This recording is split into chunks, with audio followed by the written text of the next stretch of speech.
As part of our strategy series on our website, today let's answer the question of what are the key inputs into strategic planning? So the first phase of our strategic planning process is to do a discovery and engagement and make sure that we have all of the right inputs into the planning process.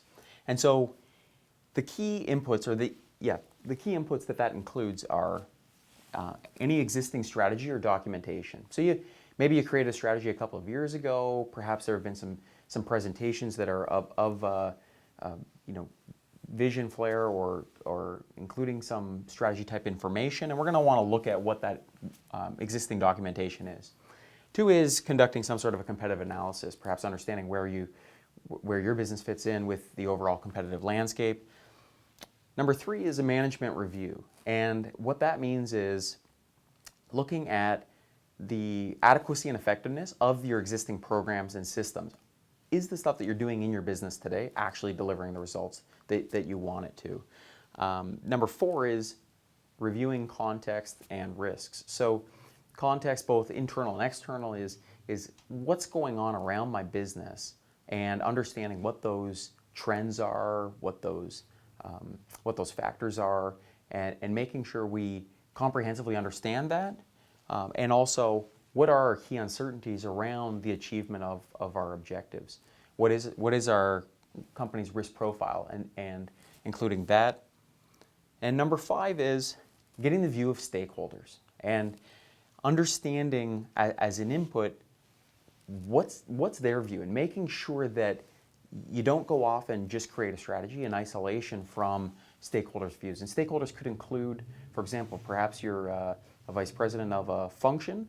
Well, in that case, your stakeholders would be your broader executive team.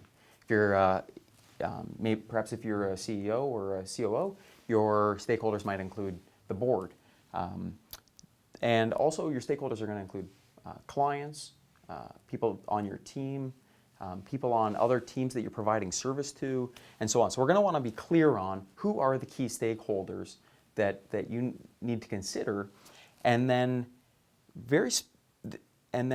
this is often overlooked, is getting the input from stakeholders. And we've done a lot of work with our clients to make sure that we're understanding who are the stakeholders that we need to get input from, and then coaching them around going and engaging with those stakeholders in a very specific way to get their input. And we do that through what we call the engagement conversation, and we're asking stakeholders 2 fundamental questions.